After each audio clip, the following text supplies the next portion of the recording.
Mediation costs much less than going to court and takes much less time. To understand why, you need to know something about each process. The court process requires you or your attorney to persuade a judge that you should win your case. The same goes for the other party. Lawyers will make arguments and conduct legal research. Your attorney will usually attempt to cast you in the best possible light, and the other party in the worst. It may be necessary for you and your attorney to appear in court numerous times. The court may order discovery. Depositions, for instance, to exchange information. But instead of openly sharing information, the goal in discovery is usually to get the most information that you can from the other side, but to disclose as little information as possible. All of this is done with an eye toward a trial, which in most cases isn't going to happen. In fact, in matrimonial matters, over 95% of cases settle and the judge does not make the final decisions. The courts have their own calendars, and many judges have heavy caseloads, as do attorneys.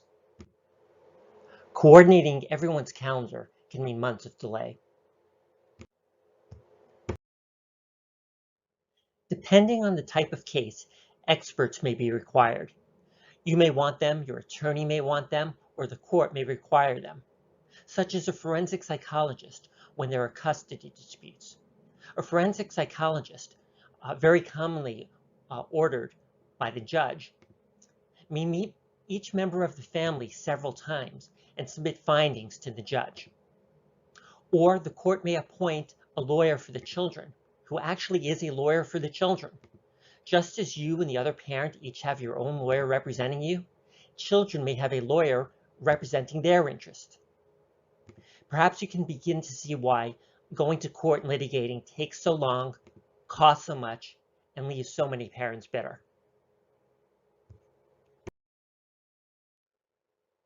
Now let's look at mediation. It's a far different process than going to court and litigating. One job of the mediator is to make sure that the parties feel heard and understood. And this may sound very touchy-feely, but this is a crucial aspect of mediation.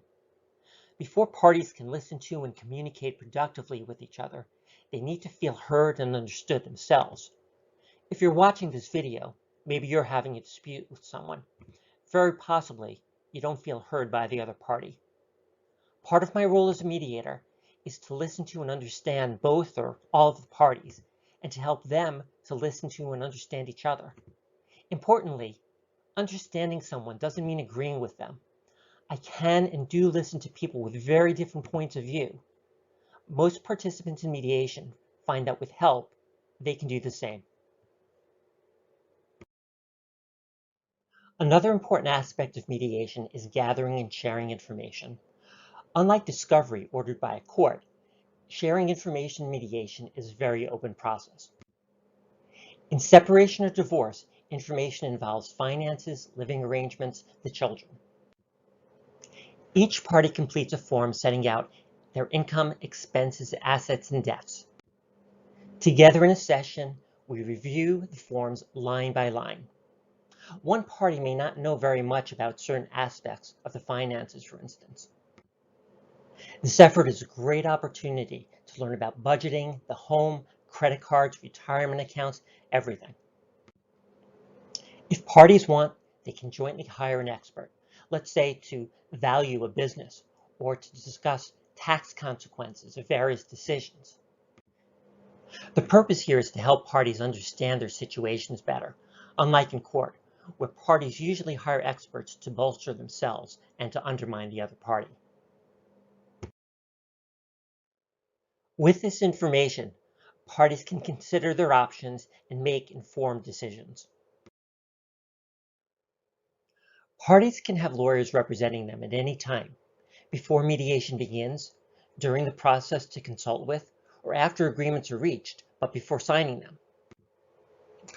Some parties choose not to meet with a lawyer at all, and because it's up to the parties to make the decisions, I believe the choice is up to them.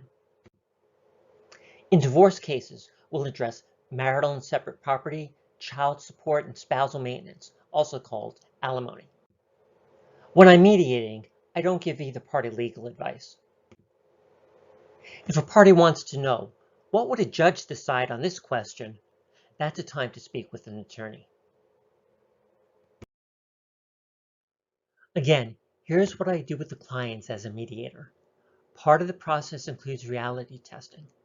Do the proposed agreements make sense now? Are they likely to hold up for the parties 2 years from now? 5 years? On the right side of the screen are things that lawyers won't do if clients hire them for mediation. Mediation clients finish mediation, reaching all of their agreements in separation and divorce cases, often in 3 to 6 months. Watch for another video on how long should my mediation take. Whether or not parties have mediated, they may want or need a written agreement. Know that an agreement reached after mediation is just as binding as one reached after litigation. Thanks for watching.